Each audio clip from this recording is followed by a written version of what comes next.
তুই পইরা পরীক্ষা দে, তুই না পইরা পরীক্ষা দিয়ে এ প্লাস পাই, এ প্লাস দিয়ে তুই করবিটা কি? ওই এ প্লাসটা দিয়ে হবে কি? কোনো লাভ নাই।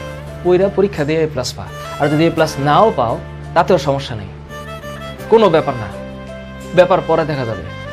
স্যার বুয়েটে চান্স পাবো না, ইউনিভার্সিটিতে ঢাকা ইউনিভার্সিটিতে চান্স পাবো না, ভালো কথা, ঢাকা ইউনিভার্সিটিতে সবাই এমনিও চান্স পাবে না।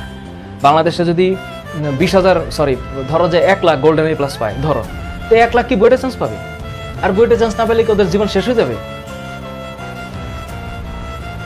চিল, লাইফটা অনেক বড়, সাকসেসের কোনো ল্যান্ডমার্ক নাই, কোনো ল্যান্ডমার্ক নেই। হ্যাঁ, বুয়েটে চান্স পাইলে জীবনে সাকসেসফুল হওয়ার মানে গতানুগতিক সামাজিক ব্যবস্থায় সাকসেসফুল হওয়ার পসিবিলিটি বেশি।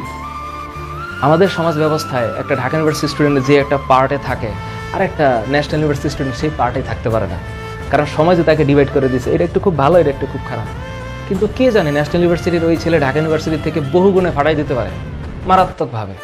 কোথায় গিয়া কি হয়ে যাবে ঢাকা ইউনিভার্সিটি স্টুডেন্ট টেরও পাইতে না পারে। এখন ঘটনা হচ্ছে আমরাই আসলে এখানে ডিভাইড করে ফেলছি। হ্যাঁ, ইনস্টিটিউশন ম্যাটার। ভালো স্টুডেন্ট ভালো জায়গায় পড়বে, ভালো জায়গার স্টুডেন্টই ভালো হবে, সত্য কথা।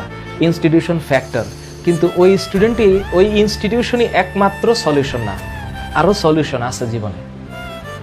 এটাই মাননীয় শিক্ষামন্ত্রীর একটা ভিডিও আমার পেজে আছে, আমি সেখানে কমেন্টগুলো দেখি, এক একজন ফাটাই ফেলতেছে, আরে দূর রাখেন এগুলো আবেগী কথাবার্তা, এইসব এ প্লাস ছাড়াও চলবে, এ প্লাস না পেলে তো কোনো বাপ মাই তো পাত্তা দেয় না।